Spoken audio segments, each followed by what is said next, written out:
I think it's just clear that we are facing an unprecedented healthcare challenge in this pandemic, and that has created an unprecedented economic crisis in our country. 1 in 6 workers in this country are unemployed. By the way, I also would say about the Trump economy and all this stuff, the reality is the average monthly job creation under Donald Trump is lower than it was under President Obama for the first 3 years of the Trump administration. So rewriting that history here, I don't think is all that helpful. But in this moment, and Mr. Chairman, to the ranking member, I'd say thanks to this committee, we've helped workers in 2 major ways. First, we expanded unemployment benefits to cover almost 10 million self-employed workers, gig workers, and others who are usually left behind, and I hope won't be left behind in the future. Second, we added $600 per week, as we've been debating here together, to the normal unemployment benefit for all 30 million workers claiming benefits.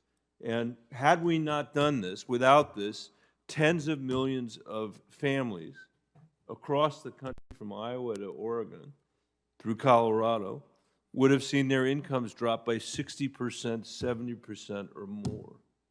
And we prevented that from happening.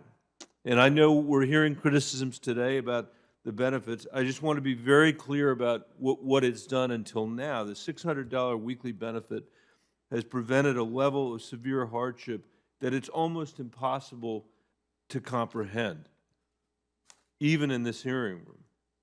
It paid the rent and prevented evictions. It's kept food on the table so families don't go hungry. It's kept the lights on and paid for internet so kids can have access to learn. And it's been an essential lifeline to families in the middle of the worst economic crisis since the Great Depression. Even President Trump seems to recognize this because he's running campaign ads touting these benefits.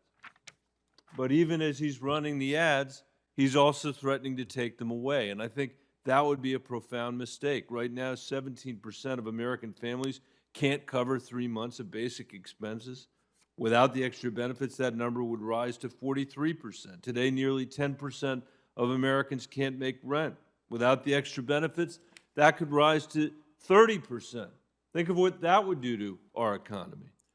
So if we let these benefits expire at the end of July, Mr. Secretary, I'd argue that we're going to throw tens of millions of people who rely on them into a financial crisis, family by family, all across the United States of America.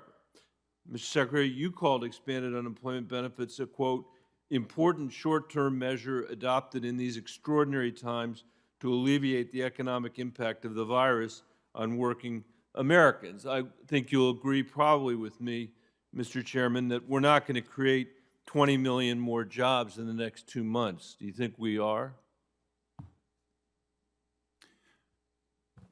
Senator, I wouldn't predict 20 million Right. jobs in the next 2 months. What I do predict, and what we've already observed, is a very different economy than existed when CARES was enacted. And remember, this body itself set a July 31st expiration for that benefit. Right. I think where we sit now is the recovery in the job market has actually happened more quickly than Congress expected in late March. Well, let's hope that's right, but I think that it's probably safe to say at least 10 million people will be unemployed at the end of July with no jobs to return to. I mean, does that feel to you like an extraordinary circumstance along the lines you described the importance of the unemployment benefit in the last downturn?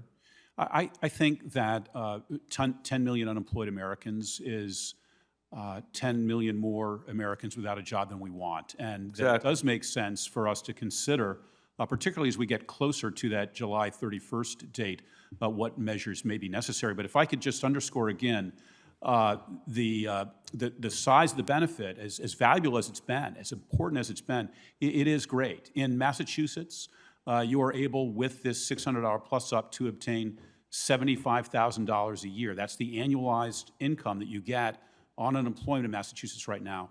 In the state of Oregon, it annualizes at potentially $65,000 a year. Senator Brown asked me about the $15 minimum wage, and as I said, the $600 weekly benefit by itself is actually just slightly more Yeah. than that 15-hour minimum wage. But on top of that, you get the state unemployment benefit. So it has been a very important system. But as we look long-term, I think there are few people that would suggest that you should have an unemployment system long-term that pays $75,000. I got my last minute taken away from me, Mr. Chairman, so if I could just take 30 seconds to finish my point. I'll give you 30 seconds. That's all I'll take. In answer to Senator Cassidy's question, Mr. Secretary, you said you thought the state departments were now up to the challenge of maybe dealing with a benefit that ratcheted down over time. I believe that it was a mistake for us to tie it to a date certain. I don't think that makes sense. I think what we should do is tie it to the economic conditions that the country is facing and that our workers are facing, so that when the economy, when the unemployment's going up, the benefit is going down. When we're doing worse, the opposite would be true. And I hope you'll work with the committee to design something rational like that, because having it just end on a date certain is going to be very cold comfort to millions of people in this country. Thank you. Senator, I'd welcome the opportunity to continue that conversation. Thank you. Thank you, Mr. Secretary.